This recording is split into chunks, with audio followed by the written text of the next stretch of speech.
Hey everybody, welcome back to the channel. It's Neil and the Range Monkey. We're out here to do some recreation videos, and we got one that was just on the channel recently. We're going to recreate for you today and talk about some of the challenges that our defender went through, where he made some great decisions and had a good result in the end of it. Lucky Gunner is my recommended trusted provider of freedom seeds for range or defensive use. In stock, good prices, and rocket fast shipping are why I go back again and again. Because of new guidelines, I can't link their site or say it, but you're smart and you can find it with a simple Google search. Stick it to the man by paying them a visit today. All right, Natalie, did you watch today's video? Yes, I did. We're literally recreating this on the day that this hit the big YouTube channel. And this is a guy that is actually on the ASP podcast. So you have to scroll back a couple weeks. His name was Mo, or is Mo. I believe that is his name. So sorry if it's not Mo. But we watched that video. We were coming down to make some of these recreations. I'm like, hey, this is a great one to do because there are some significant challenges that Mo faced. And so we're going to walk through some of those challenges that he had. Now the scenario is this, and I'm hoping through the magic of editing that we can edit in what that actual video was. But essentially, you've got to use your little imagination yet because we haven't hit enough subscribers that we're building stuff yet. So we'll get there, right? We'll get there. We'll get there. But this is the counter. There was a cash register right here. There's a wall right where Natalie and I were standing, so he couldn't really go that way. Our bad guy showed up, stuck a gun in Mo's face and was demanding the money. Mo was getting him the money out. Mo was cool as a cucumber, which was pretty impressive that he stayed as cool as he was. He stayed very present in the moment, and that's the biggest thing. Stay present in the moment and look for your opportunities, and he did. And the guy was standing here holding the gun out and waving it right in his face. And eventually Mo got tired of that, swatted it away, got a hold of the muzzle of that gun. They wrestled a little bit. This guy kind of pulled the gun back and then had to step back a couple of steps. And that's when Mo took his chance to draw his gun as he retreated that way, put 3 shots in the guy right there. There was a anchor shot at the end of it, but John talked about that on the video, so we're not going to go into that one today. Go watch that video to get the skinny on it. Yeah, exactly. But what I want to talk about is a few different options that Mo had and why I think he made the right decision, right? So Natalie, if you're standing here as Mo, right, and you're arguing with a guy right here that has a gun in your face, right, how excited are you about trying to outdraw him when his gun is literally pointed right at your face? Oh, if anything, I better be quick. Yeah. Not super excited about it. I think you got to be like sub second. I mean, you need to be .3s and .4s. And as far as I know, you're not a cowboy action shooter yet, right? We've seen those guys, and the cowboy action people, they do that rock and all that stuff, and man, they move. So taking nothing away from them, that's not self-defense in the sense that we teach it. Right. And so, so I think you've got to probably have that speed to react in this moment when he's standing here. But what Mo did is while the guy was holding the gun out, and go ahead and fight with me for the gun, Nat. So he fought for the gun, and the guy jerked back like this and turned, and that's when Mo took his opportunity to get out of dodge. He moved from one position to another. The beauty of that is our bad guy, when he turned around, expected to see him right back here. That's what they typically expect, is to see you where you last saw him. And all of a sudden, Mo is gone, and he's already taking shots. I think it was like a 1-9 roughly draw to first shot. I think John measured it by the video. And so he got shots on target in under 2 seconds as he was drawing and moving. Now I'm sure that he went off camera to actually do the shots.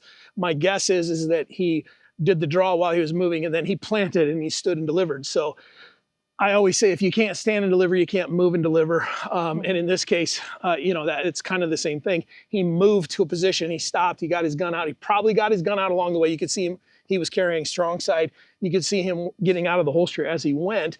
But what we're gonna do is we're just gonna see how fast can you get shots into this target standing here. Right. And what that looks like, and why I think Mo made the right decision, and why I'm going to tell you, if you're ever in this place, don't make that decision to draw on a drawn gun, because you're not fast enough. Natalie and I are pretty quick. I don't think we're fast enough. No. But for the sake of... I wouldn't gamble my life on the fact that I'm that fast. Right. I mean, now if he said something like goodbye or now you're dead or something, I mean, and you had no other choice, you got to do what you got to do, right? But in this case, we don't know that there was that. I don't think there was. We couldn't hear it. But just for the sake of the lesson, I'm gonna have you put your eyes and ears on, stand right here, and I'll give you a go signal. How fast can you make that happen and get shots into this guy, okay? All right. Oh, all right, I'll need to load my gun before we Why don't you go ahead and do that? Okay. I'm gonna make sure I don't have any pars or anything on. Okay, we're in good shape there. Oh. Finally getting into that fall season where we've got so many layers that drawing is a little different. For folks to think about. It's cooling off. It's 55 degrees out here, so my fingers are starting to turn white already. Yep. Something to think about is the different clothes that we wear. It's going to take you a hard. little bit longer to clear that stuff. Yeah. So, all right, Natalie, you understand what you're doing? Yes. You got a hot gun in the holster? Yep. All right, I'm just going to get you a shooter ready. Stand by. Let them go as fast as you can. Give him 3 shots. Okay. Okay. 3 shots. 3 shots. All at the same time. Yep. Are you ready? Ready. Stand by. Ooh. Okay, so that was 3.58 seconds. The first shot was a .92. Okay. Okay, so sub-second. Sub-second. However, if he had the gun right here, that was not fast enough. He's gonna get a shot off on you. Mm-hmm. Now, there was potentially an opportunity, and we can explore this just for a minute. We're not gonna test it, but there was that shot when the guy pulled back. Mo, potentially you could have got the gun in. You'd have probably been ahead in the fight. You would probably be ahead in the fight if you've got that sub-second and you know it's reliable. Right. Now, if you look, there was the first shot was here, the second shot was here, and the third shot was here. And hopefully he can zoom in and see that. But all 2 of those shots went in the exact same hole.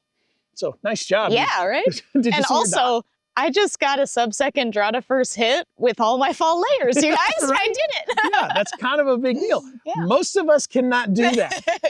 And so with enough now, practice, though. I know that you may be watching this and you're like, I got that all day long.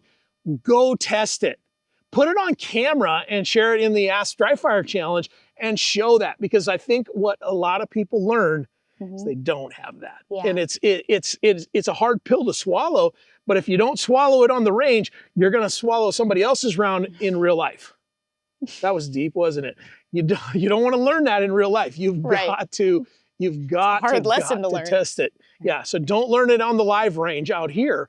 Learn it on the dead range, the one-way range at your local place, if they'll let you draw. If they won't, do a ton of dry fire. You can test that in dry fire as well. There's lots of tools out there that'll let you do that. Yeah, and the other thing that it teaches, if you go get your sub-second draw and you post it on our channel, then or post it on our page, then it shows other people that it's not that scary. We can all show where we're at transparently and honestly, and we can help each other get better. Yeah, and I don't tell these stories to embarrass people or anything, but in a lot of cases, people come to our class and we ask them right off the bat, hey, what's your draw to first shot? And they'll tell us, oh, I'm about a 1.5 or a 1.2, or I'm a sub-second. And we hear it all the time. All the time. Do we not? I mean, you traveled all over the country and taught with us this year, right? Yep. We hear it over and over. And then when we test that and we give them a beep, just like I gave Natalie, what do we see? Usually 3, 4, 5. 4s and 5s. I saw an 11 this year. Now, and that's not to say anything negative about those people. It's just that they hadn't had a chance to really test it. And it's a very eye-opening thing. And it's not hard to get down to the 1.5. Yep. It's not even terrible hard to get down to the 1 or even the 9s. It just takes some technique and some work. So it's not impossible for people. And I'm not trying to say that it's impossible for you that's watching. What I'm saying, it's improbable that you're there if you haven't tested it. Right. So go test it. All right. So now let's do the rest of this, okay? All right. So now what we're gonna do, because I don't wanna move, because I got a little bit of an uneven area there, we're gonna move the table instead. Okay. That's right about there. They just got done fighting, and the guy backed off, and that's when Mo took the moment to take off, draw his gun, pivot, and do his 3 shots. Now, I don't know how many steps he took. It might have been 3, it might have been 5. I didn't talk to Mo. Mike did. I should have probably listened to the podcast and seen if he said those numbers. I just listened to a little bit of it and didn't hear him describe that. But what I'm going to do is kind of show how maybe you can test this on your range. Now, This direction for me is kind of a safe direction in that it's all my property. I've got a pretty good sized hill that goes up there, and I could aim the gun that way, but I'm not gonna because my pickup is right there. Jake is standing behind the camera right there. I'm not gonna point a gun at them. But what I am gonna do is I'm gonna draw on the move, but I'm gonna keep the muzzle down till I pivot, and then I'm gonna point out and shoot the gun. And we can see what that might look like, okay? So you got your eyes and ears on? Yep. All right, so I've got a live gun. Where should I stand for You this? stand right there. Right here. Okay? All right. Are you gonna give me a beep? Yep. Okay, so I'm gonna stand here like I just got done fighting. At the beep, I'm gonna move, okay? Okay. All right? Stand by.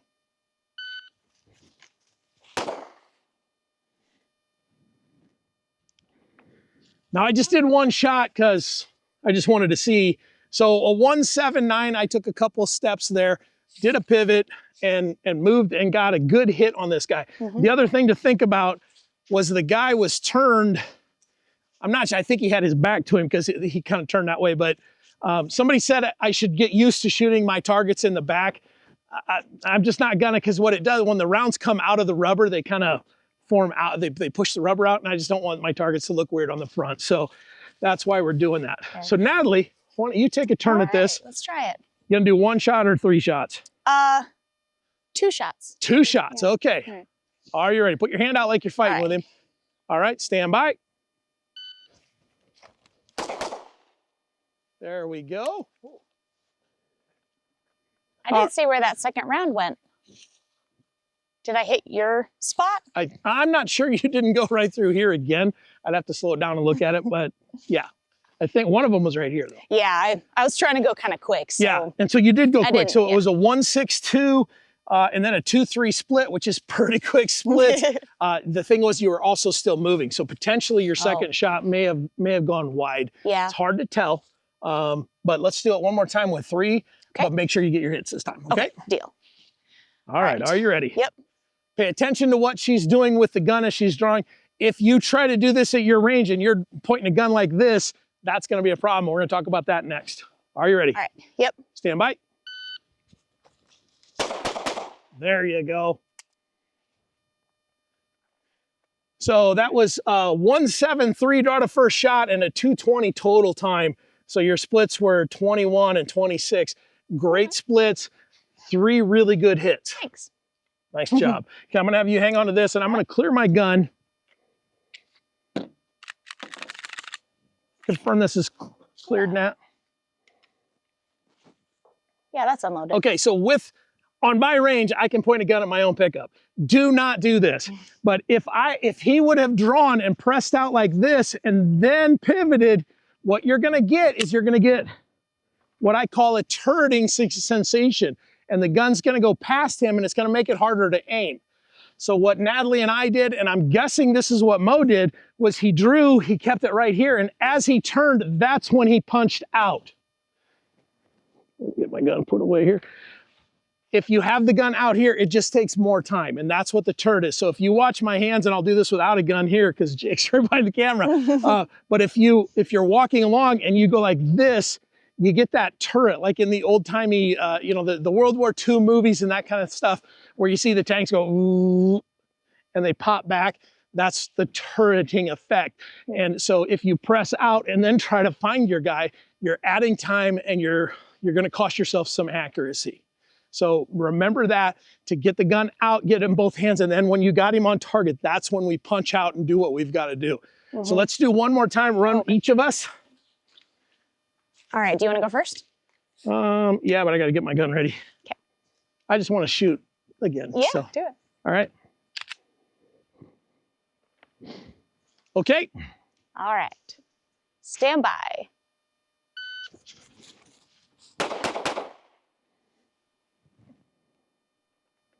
Good hits. Got 3 good hits. 229. Got a 184 and a 229 with splits of 21 and 24, 3 good high center chest hits. Another thing to think about is some people are gonna say, let's do headshots on there. I don't think that's the right move in a case like this, where if you can get 3 really quick hits in on him. What we saw was the fibs factor hit him right off the bat. As soon as he got hit, you saw his back hunch up. He's like, oh no, I've been hit. He's kind of beginning to go out of the fight right now. Let him decide he wants to be out of the fight. do what you got to do. Right. Okay. So we're not doing headshots in this case. Sometimes a headshot's the right answer. I'm not sure it is in this case because we're moving. So let's use the biggest part of the target. All Are you ready? Yep. Stand by. There you go.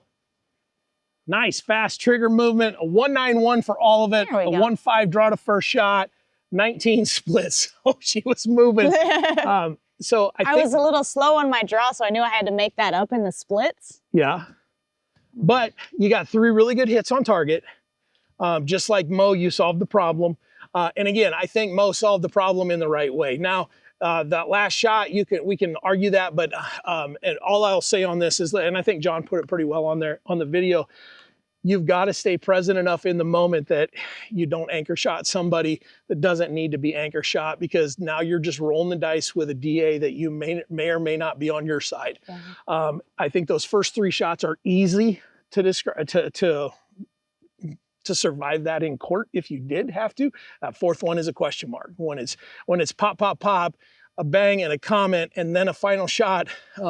If I were to give Mo any notes, I would say be careful with that. That was where I was like, oh no, I hope he's in a place where the DA doesn't decide that he wants to go after him. Yeah. You know, we saw another video recently out of Portland where the guy, I think, did the right thing.